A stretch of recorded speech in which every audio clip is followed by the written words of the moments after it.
उधर करेंगे एक रहेंगे तो नेक रहेंगे पर सियासी जंग छिड़ी हुई है।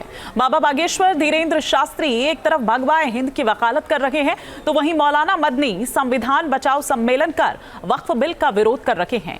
धर्म के नाम पर सियासी संग्राम जारी है। आइए आपको दिखाते हैं इसी से जुड़ी एक रिपोर्ट। जो हो रहा है वो मुल्क को आग लगाने के लिए, दस्तूर को आग लगाने के लिए हो रहा है। हमें एक होना है।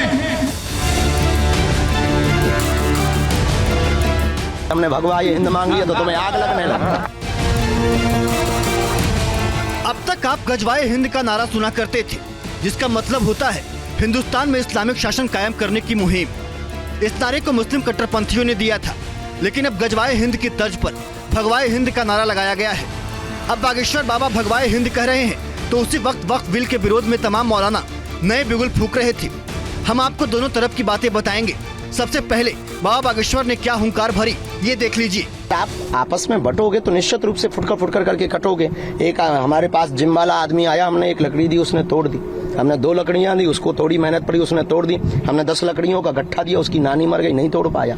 यही हम हिंदुओं का हाल है। एक एक रहोगे टूट जाओगे, 1-2 रहोगे तो टूट जाओगे, लेकिन एक साथ सभी हिंदू रहेंगे, उनकी नानी आ जाएगी, वो हिंदुओं को तोड़ नहीं पाए। तो गजवाए हिंद मांगते, हमने भगवाए हिंद मांग लिया तो तुम्हें आग लगने लगा। धीरेन्द्र शास्त्री अपनी साफ गोई के लिए जाने जाते हैं।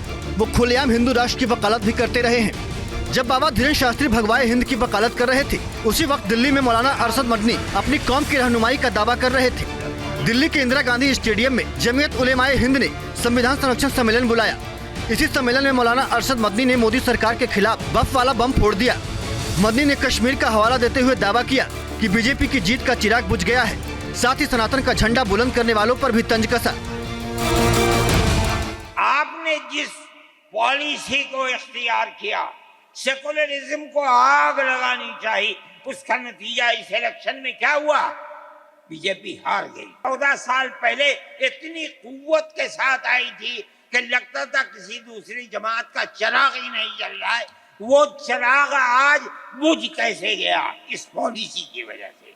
मैं कहता हूं कि अगर चंद्रा बाबू नायडू की बैसाखी न होती और उधर नीतीश कुमार की बैसाखी न होती तो बीजेपी गवर्नमेंट नहीं बना सकती।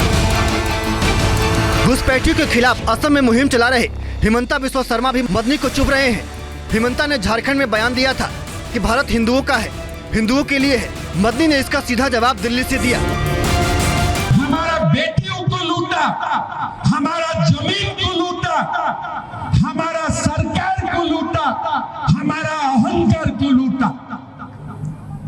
हमें आवाज उठाना है, हमें एक होना है। क्या आसाम के चीफ मिनिस्टर का किरदार बदबूदार किरदार है, खराब किरदार है, मुसलमान को दफन करने का किरदार है। इन दिनों वक्फ बिल के खिलाफ आवाज उठाने की रेस लग गई है और इस रेस में तमाम मुस्लिम संगठन एक दूसरे से आगे निकलने की कोशिश में है।